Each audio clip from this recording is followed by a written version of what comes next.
Baiklah, sekarang kita sudah sampai pada materi tahap kedua. Di sini saya mendapatkan materi dengan judul Solution Focus Brief Counseling atau SFBC. Terlebih dahulu saya akan memberikan gambaran-gambaran yang nantinya dapat mencerminkan bagaimana itu SFBC. Lanjut, kita melangkah lebih dalam tentang materi-materi yang menyertainya. Saya awali dari 1, pendahuluan. Seperti namanya, ini adalah tentang terapi singkat yang lebih memfokuskan kepada solusi, bukan masalahnya. Nah, di sini brief counseling memiliki alasan kenapa mereka lebih memfokuskan kepada solusi, bukan masalahnya. Bukankah ketika konselor ingin menyelesaikan masalah dari kliennya, ia harus memahami terlebih dahulu masalah yang kliennya hadapi? Iya, sependapat. Brief counseling di sini juga sependapat hal demikian. Namun, mereka memiliki sebuah alasan kenapa lebih memfokuskan kepada solusi. Di sini dikatakan, ketika ada masalah, banyak profesional yang menghabiskan banyak waktu untuk berpikir, berbicara, menganalisis, menggali data yang tujuannya, tentu saja untuk menemukan akar permasalahannya. Nah, apa yang salah dari tindakan tersebut? Brief counseling mengatakan, pada saat upaya melempar pertanyaan demi mendapatkan akar permasalahan, mau tidak mau, klien akan membuka lagi permasalahan yang ia hadapi. Padahal sejatinya ia datang ke tempat konseling itu kan untuk menghapus masalahnya, meninggalkan semua masalahnya. Nah, jadi saat pada sesi tanya jawab, mengambil data untuk menyimpulkan akar permasalahan, mereka lebih akan mendapatkan penderitaan lagi, merasakan penderitaan yang sama. Nah, jadi itu adalah alasan dari brief counseling lebih fokus kepada solusi. Selanjutnya, kita akan melanjut pada sejarahnya. Sejarah dari brief counseling itu kurang lebih sudah ada 50 tahun yang lalu. Pertama kali itu dicetuskan dan diuji coba di Amerika Serikat oleh seorang ahli yang bernama Inso Kimberg. Jadi dari nama Kim sebetulnya sudah bisa dilihat bahwa ia berasal dari negara Korea, dan juga ditemani oleh seorang ahli yang lainnya yang tidak kalah hebat bernama Steve de Seizer dari Belanda, serta beberapa praktisi yang lainnya yang turut membantu mengembangkan brief counseling ini. Nah, setelah kemudian diuji coba di Amerika Serikat, kabar baiknya brief counseling ini mendapatkan respon yang baik dari masyarakat. Banyak masyarakat yang merasa puas, merasa tertolong dengan sesi counseling menggunakan brief counseling ini. Berkat kepopulerannya, kemudian didukung oleh banyaknya kepuasan masyarakat, akhirnya brief counseling langsung melanggeng lancar di Eropa, Inggris, Italia, kemudian Spanyol, Portugal, dan beberapa negara yang lainnya. Tidak lupa sekarang sudah sampai di ASEAN, salah satunya Indonesia. Banyak juga para konselor yang sudah menggunakan metode brief counseling ini. Ya, itu adalah gambarannya. Sekarang pada nomor 2, prinsip dasar brief counseling. Di sini banyak sekali prinsipnya. Kita mulai dari nomor 1. Manusia pada dasarnya hebat, sehat, memiliki kekuatan dan juga kelebihan.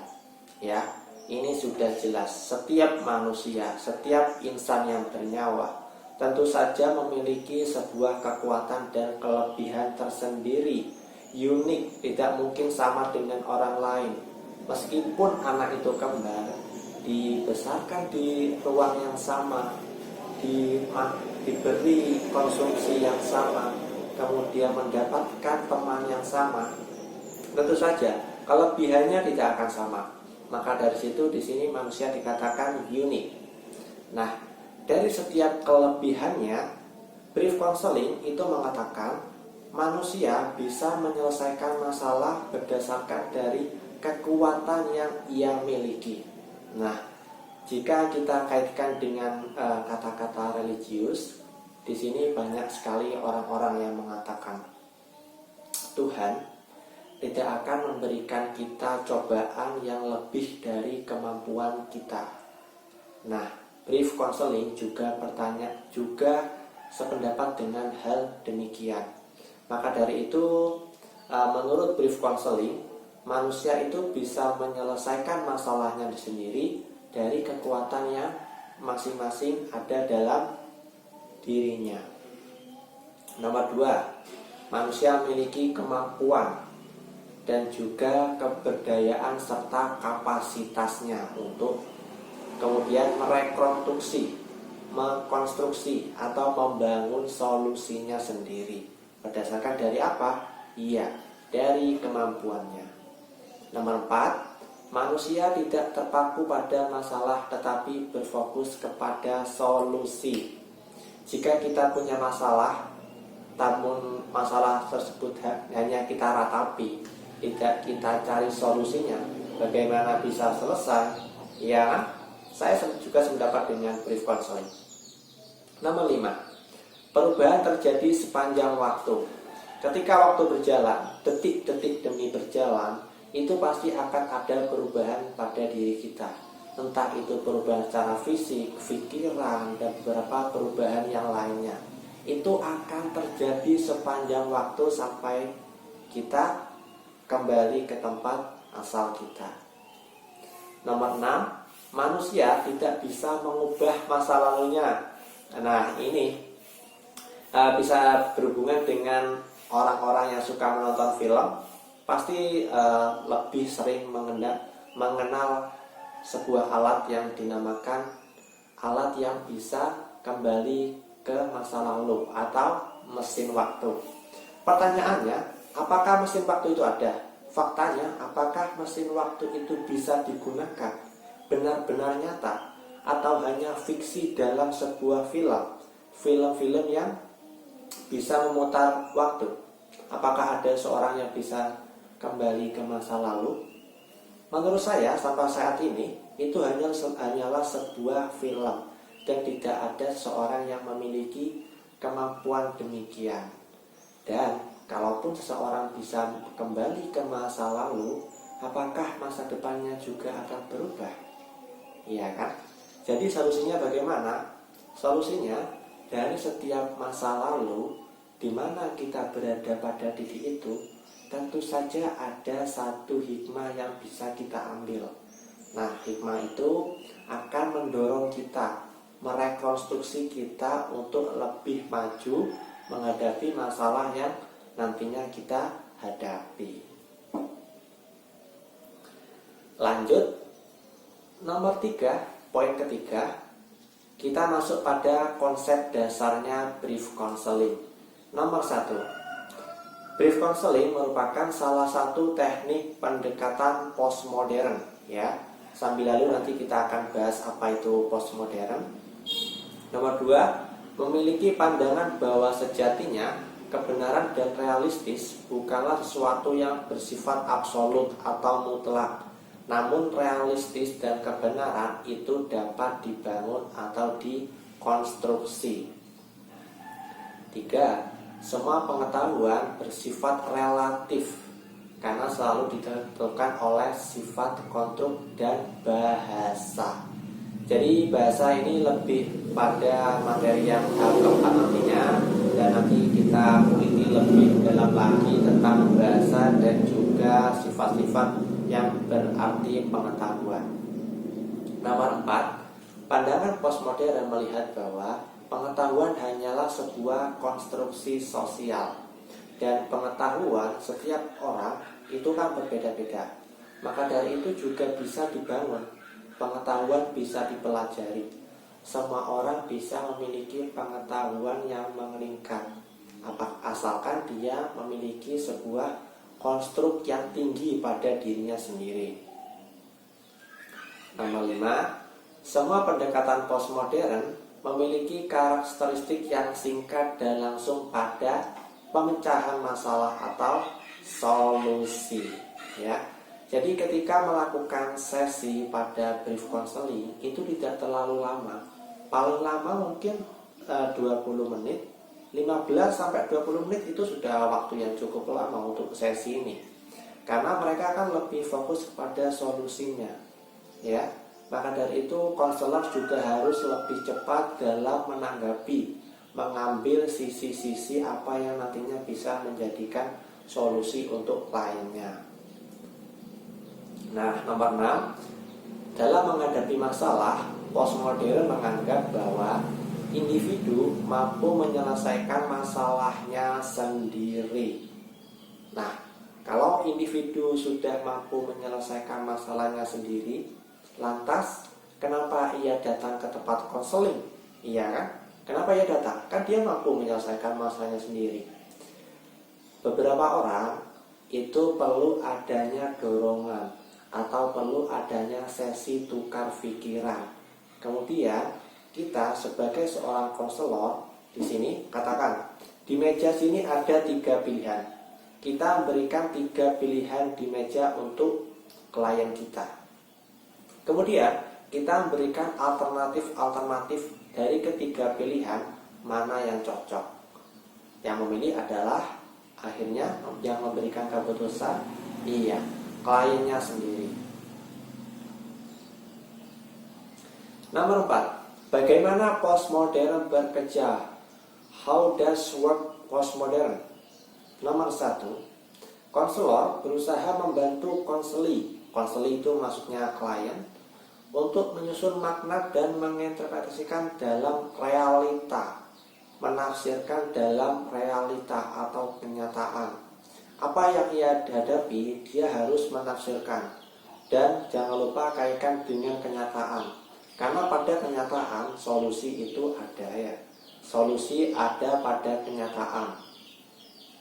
Nomor 2, dalam hal ini, jika maknanya dikonstruk itu sesuai atau positif, maka ia akan memaknainya dengan positif. Namun juga sebaliknya. Jadi gampangannya seperti ini. Ketika kita menghadapi sebuah masalah, kita berpikir secara positif bahwa masalah ini dapat diselesaikan, tentu saja hasilnya akan positif. Kita akan lebih mendapatkan kemudahan untuk hal-hal ini kan. Nah, itu pun juga yang dianggap oleh brief counseling. Pikiran yang positif pada awal, yakin bahwa masalah ini akan ada solusinya. Terlebih saat kita melakukan sesi konseling, maka hasilnya juga positif. Nomor 3, dengan demikian, ini kesimpulannya, sumber dari pemecahan masalah lebih banyak pada diri sendiri, bukan pada saat sesi konseling. Namun, sebagai seorang konselor, itu juga harus memahami sebuah makna dari permasalahannya, kemudian mendorong untuk membantu memberikan beberapa alternatif solusi yang nantinya bisa digunakan oleh klien. Nomor 5, kita masuk pada tujuan konseling brief counseling atau SFBC. 1, mengubah perilaku yang tidak sehat menjadi sehat. Perilaku seperti apa yang tidak sehat? Nah, di sini dikatakan perilaku yang tidak sehat adalah perilaku yang bisa merugikan diri sendiri dan juga orang lain, tapi impactnya lebih besar kepada diri sendiri, khususnya pada psikis, ya. Karena beberapa permasalahan, khususnya pada konseling, itu lebih banyak berhubungan dengan jiwa. Nomor 2, mengantar klien pada kehidupan yang lebih sejahtera, bahagia untuk masa kini dan juga masa depan. Tentu saja masalah selesai, jiwa tenang. Nomor 4, membantu klien membangun visi untuk menggapai goals di masa depan. Visi itu adalah langkah pertama untuk mencapai sebuah misi. Jadi kan visi misi, bukan misi visi. Nomor 5, membantu klien mengidentifikasi hal-hal yang baik dari kehidupan mereka saat ini dan juga bisa digunakan di masa depan. 6 dan 7, langsung saja. Membantu membawa kesuksesan sekecil apapun dan membantu klien untuk mengulang keberhasilan yang pernah ia hadapi. Jadi pada setiap sesi konseling itu pasti kan ada kemajuan. Kemajuan yang berdampak positif yang kiranya sebagai seorang klien, ya, seorang konseli, tamunya itu merasa bahwa di hidup saya, pada diri saya sekarang ada perubahan. Nah, perubahan positif itu akan ditingkatkan, akan dicari yang lainnya sekiranya nanti bisa ia gunakan untuk masa depan, bisa terus berekonstruksi, bisa terus dibangun, dan akhirnya dia mencapai titik di mana ia sejahtera dan juga bahagia. Nah, nomor 6, peruntukan brief counseling. Untuk siapa saja brief counseling ini? Apakah cocok untuk kita? Apakah cocok untuk saya?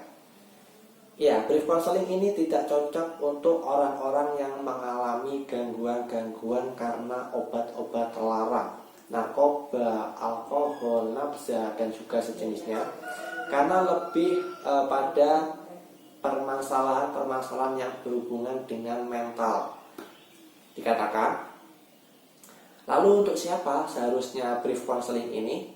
Yaitu orang-orang yang mengalami gangguan emosi dalam hidupnya seperti kecemasan ringan dan juga depresi-depresi yang ringan. Jadi bukan permasalahan-permasalahan yang akut atau permasalahan gangguan emosi yang berat. Contoh misalkan sekarang saya sedang menghadapi seorang klien di depan saya ini. Jadi saya mengatakan kepada klien, apa yang sedang Anda hadapi? Permasalahan apa yang sedang klien alami? Kemudian klien menjawab bahwa ia ingin sekali pulang ke rumahnya atau pulang kampung. Namun karena pekerjaan kuliah yang sekarang sedang UAS, maka ia tidak bisa pulang kampung. Banyaknya pekerjaan UAS, tugas-tugas yang membebankan dirinya, harusnya kan ia selesaikan terlebih dahulu. Maka dari itu dia memiliki kecemasan karena tidak pulang kampung, karena disebabkan oleh beban tugas kuliah. Solusinya bagaimana? Nah, disinilah saya memberikan beberapa alternatif dan juga solusi yang tentunya nanti bisa lebih nyata untuk dipilih oleh klien saya. Lalu masuk kepada proses dari konseling. Ada seorang ahli yang mengatakan bernama Walter dan Peller menguraikan 4 langkah yang memberikan ciri kepada proses brief counseling, yaitu menemukan apa yang klien inginkan daripada mencari apa yang tidak diinginkan. 2, jangan mencari penyakit. Jangan berusaha mengurangi klien dengan memberikan label diagnostik, alih-alih mencari apa yang bisa dikerjakan klien dengan baik. Ya, perumpamaannya, jangan mencari sesuatu yang berat. Lakukan apa yang Anda bisa lakukan, dan yang nantinya pekerjaan ini atau apa yang bisa Anda lakukan akan membawa Anda di mana titik Anda itu inginkan. Ya. Nomor 3, jika apa yang klien lakukan tidak bisa dilakukan dengan baik, kemudian seorang konselor harus mendorong hal tersebut. Ya, di sini adalah fungsi dari salah satu peran konselor itu ada.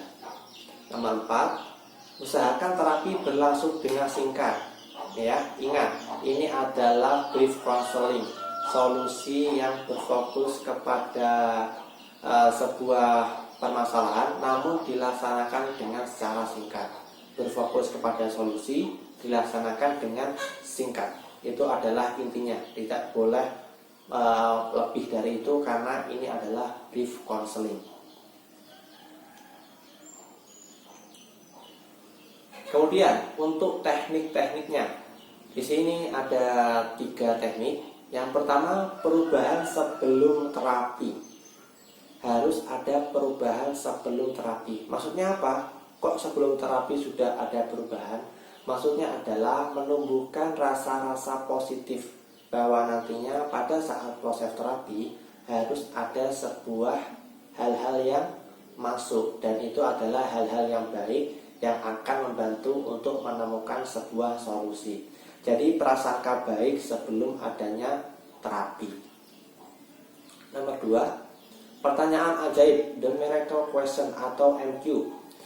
MQ adalah teknik bertanya yang digunakan konselor untuk membantu klien bagaimana menetapkan visi ke depan. Merupakan suatu keadaan bila mana klien merupakan tujuan yang hendak dicapai, ya. Tidak ingin kliennya menghadapi masalah, itu adalah tujuannya.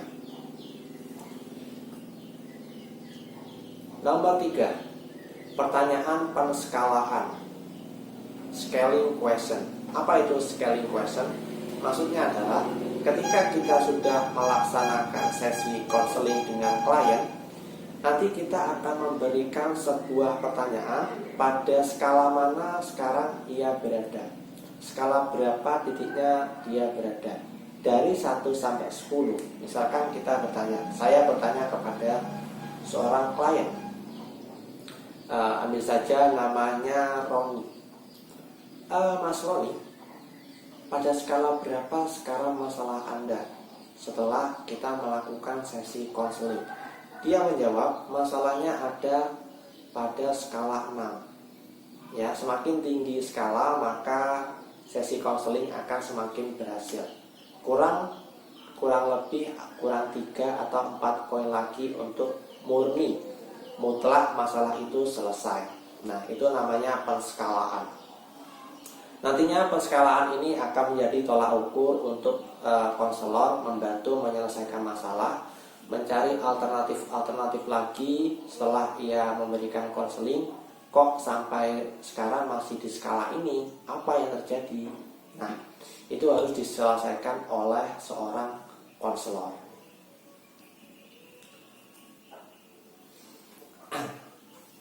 Dua poin lagi, nomor 10, kecocokan diterapkan di Indonesia. Apakah brief counseling ini cocok untuk Indonesia? Dengan solusi yang singkat, dengan sesi tatap muka. Kalau konseling kan harus tatap muka, tidak hanya melalui via telepon. Dengan tatap muka yang singkat, berlangsung selama kurang lebih 15-20 menit, apakah cocok untuk orang Indonesia? Saya rasa sangat cocok, amat sangat cocok. Kenapa? Karena orang-orang Indonesia lebih suka sesuatu hal yang instan. Ingin kaya, ingin pintar, ingin tampan secara instan, tapi tidak mau bekerja. Kerjanya hanya rebahan. Bagaimana itu bisa terwujud? Salah satu ciri-ciri orang Indonesia. Atau mungkin juga saya menyadari juga saya demikian. Oke. Proses singkat inilah yang disukai oleh kebanyakan klien-klien di Indonesia. Instan, begitulah dambaan orang-orang Indonesia. Klien-klien di Indonesia lebih suka apabila permasalahannya langsung diatasi, tanpa berbelit-belit, tanpa mengupas terlebih dahulu apa akar permasalahannya. Jadi brief counseling ini akan lebih cocok, sangat cocok jika digunakan di Indonesia. Melihat dari beberapa tipe atau karakteristik orang Indonesia yang lebih suka dengan sesuatu yang instan. 11. Kelebihan dan kelemahannya, ya. Ini adalah terakhir. Kelebihannya terlebih dahulu. 1. Berfokus pada solusi. Ya, ingat solusi bukan masalahnya. Masalahnya tetap dicari, namun akan lebih singkat dan fokus pada solusinya. Nomor 2, treatment berfokus pada hal-hal yang spesifik dan jelas, tidak banyak memberikan perumpamaan-perumpamaan. Nomor 3, penggunaan waktu yang efektif. Tentu saja seperti dari definisi atau deskripsi yang tadi saya sampaikan di awal. Nomor 4, berorientasi pada di sini dan sekarang, here and now. Ya, kenapa harus berorientasi pada hari ini dan ke depannya? Hari ini seorang klien memiliki sebuah permasalahan.